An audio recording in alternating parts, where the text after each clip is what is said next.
I'd have to classify myself as a like a songwriter for now. The cool thing about songwriting is that it can come from anywhere. So one thing that I've been finding has been inspiring me a lot is things that I find outside. So, you know, trees, buildings, signs. I think a lot of the content in my songs I've been like talking about like how things are designed. I'll talk about, you know, how many windows I see on a skyscraper, or, you know, how the worn out cement, you know, makes me feel sad or something like that. I looked at the skyscraper in its entirety and I was kind of just blown away by, you know, how big it is, by its stature, right?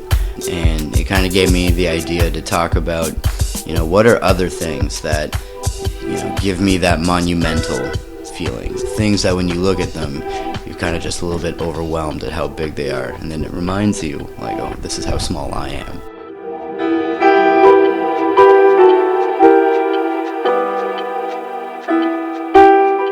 So it kind of goes, like, preparation goes a few days before, you know, the day of. That week, if I know I have a live performance, I'm gonna be going through my set list like crazy. Going through the set list 3 times in a row without stopping.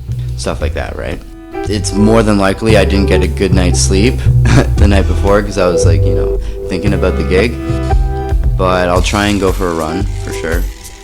Going for runs, one, just like makes me feel really good. Also, I think it helps warm up, you know, your body, your lungs, I think maybe even your vocal cords.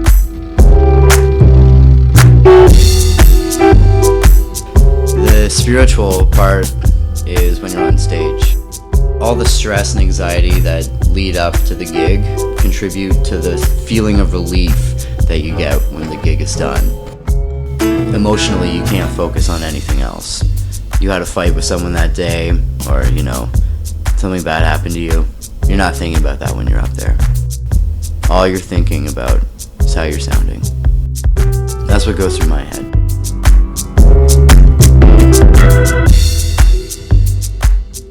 And I remember the first time I ever sang in front of people. It was at Port Credit High School, and it was grade 11.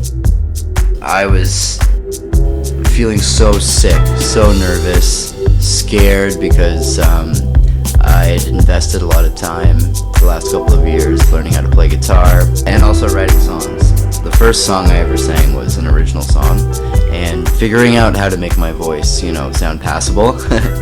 When I was about halfway through the song, I kind of just got into the zone, closed my eyes, and I just felt a little bit close to God. Felt like I was weightless, like I was in space. And I still get that feeling when I'm playing live because, I don't know, you just know that's where you're supposed to be. There's spaces in between when you're playing music where, you know, it gets a little quieter, and in that time, that's when you're picking up on, are people talking, or they tuned in, right? Something about the way the song is being sung just taps into, I don't know if it's my brain or like my heart or my soul, but it's like direct communication. Communication in the most purest form. You're in synchronization with it.